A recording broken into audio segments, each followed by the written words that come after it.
Welcome to JGod Gaming. In today's video, we'll be looking at the new DLC map Anthropoid as part of the first DLC in Call of Duty World War II. And for me, the thing that I always like to look at is spawns, because the better you know the spawns, the better you can predict and maneuver around and outplay your opponents. So just looking at the map, you can see overall size-wise, it's pretty large. It's probably just a little bit larger than Gibraltar as size-wise. The first spawns we'll be taking a look at are the Team Deathmatch spawns, because that's probably the mode a majority of the population plays.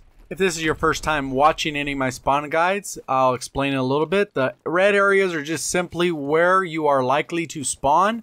Probably not 100% accurate as far as this is exactly, but this is like 95% likely where you're going to spawn. So you can use that as a predictor of where your enemies are spawning, as well as how to maneuver and know where they're going to be coming from. The next one we'll be looking at is Domination. So you can see Domination, the spawns move slightly just depending on where you're at, but there is a little bit now an area by the stairs right by C. So there's A, B, C, and you can kind of get an idea of where to position yourself.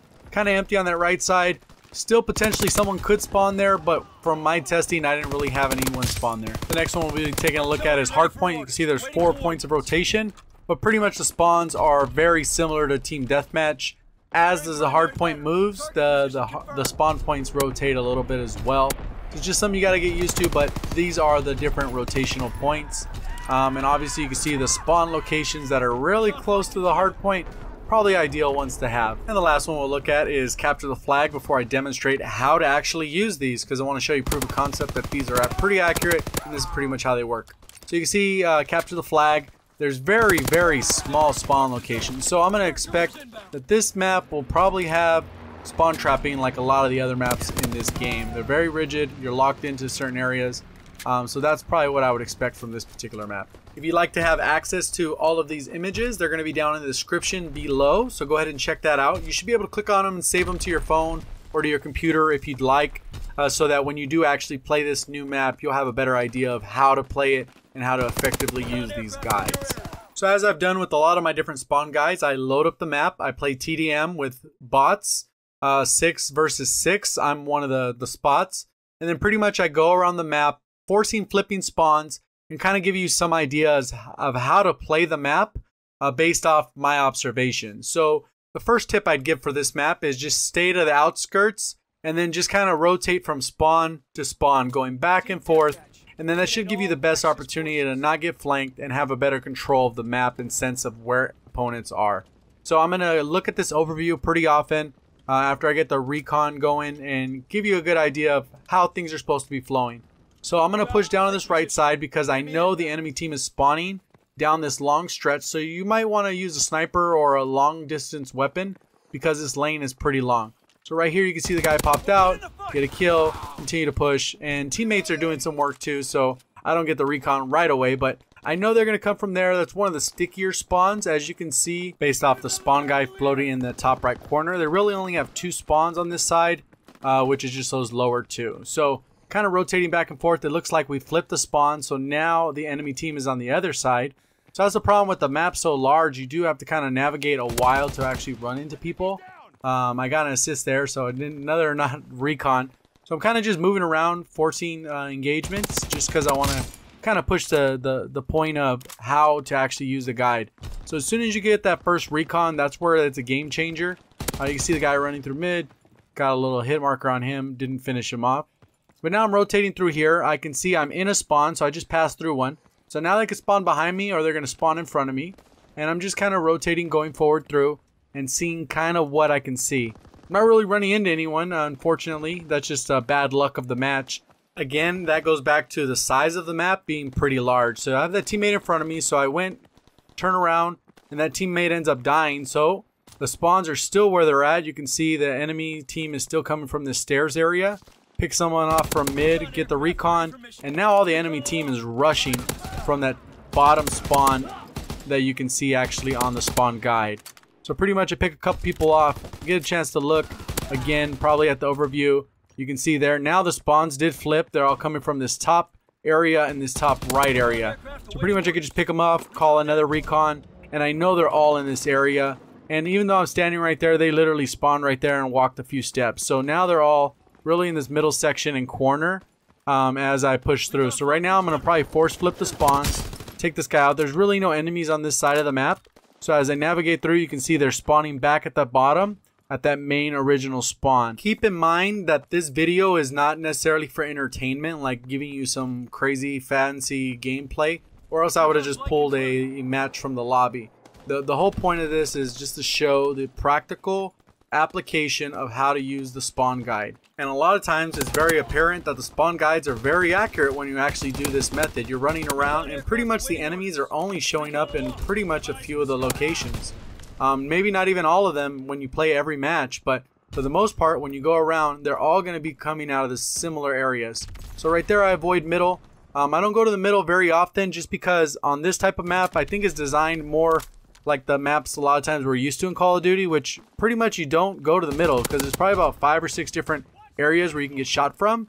So you typically want to avoid that. So you can see the enemy team just spawn in the bottom at the top of these stairs. So I should be able to take him out.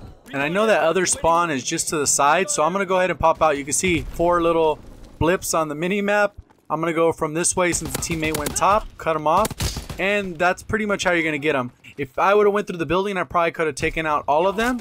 Just because the way the position of the building is, you got height advantage, elevation, better angle, and pretty much I'm running through their spawn. Based off where my teammates are, spawns are not flipping. Still coming right here. He got me in the back. I shouldn't have taken it too casual, but pretty much that's what happened. I got shot in the back. So pretty much you can still see the spawns. They all just came out of that bottom left spawn. So they're all pushing down that stairs. So if you really want to control someone, kind of corral them, you could position yourself so that you can pick people off coming down those stairs. And then as well as from the other side. Just because they're probably not going to be expecting it. They're just running right out of spawn, trying to get back into the action. And from the sideline, they did design it in a way that there's a little bit of an angle so that you don't just get popped right as soon as you're in the spawn. But at the end of the day, it's still potential to get kind of trapped in the spawn. If I were to play probably free-for-all, I would guess that this top section above these stairs is probably an ideal spot because you got the different vantage points and you'll be able to hear a pretty good radius of where people are coming from. So you can see right here as I pop out the window, people they're running out this way, that'd be a good spot to pick them off because they're just going to come around that corner and then they all look like they spawned up top right behind me and they actually went down the stairs. So you can see that the spawn guide is accurate. It's as accurate as any of the other spawn guides I've done before.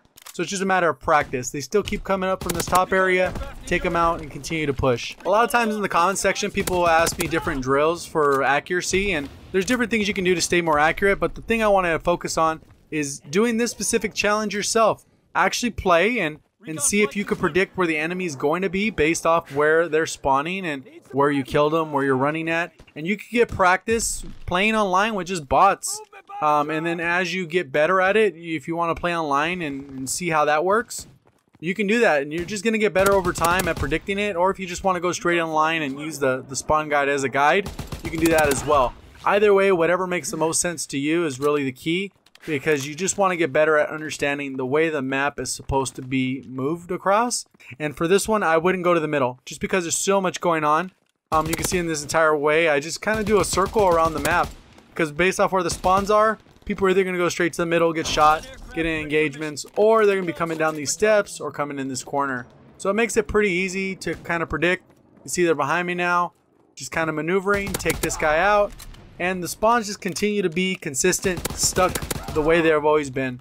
I really wish that Sledgehammer Games would probably consider looking at how the spawns work, because at the moment I still think they're kind of bad. Considering how they worked in some of the other games, there was a little bit more freedom in the spawn choice. I want to make sure I got the spawn guide out so quick just because for me personally, I know I jumped into the matches, had no clue how they were supposed to be played, couldn't predict the spawns, just overall felt like they had bad flow to them. But overall, now that I got a better idea of how this map works, and you'll see the other DLC maps very soon as well, so stay tuned for that. Make sure you subscribe if you haven't already, if you're interested in paying attention to anything about spawn guides on my channel. So go ahead and make sure you pay attention to that. They should be coming very soon, but they do help. Map knowledge, map awareness is the key in a boots on the ground Call of Duty and any Call of Duty in general. So just keep that in mind. Hopefully you enjoyed the video. Go ahead and make sure you subscribe if you haven't already. Click that like button. I'd like to know your thoughts down in the comment section if you think these videos are helpful. If they are, go ahead and make sure you click that like button. Let those notifications on, ring the bell if you can. Thank you for watching, as always. Have a great day.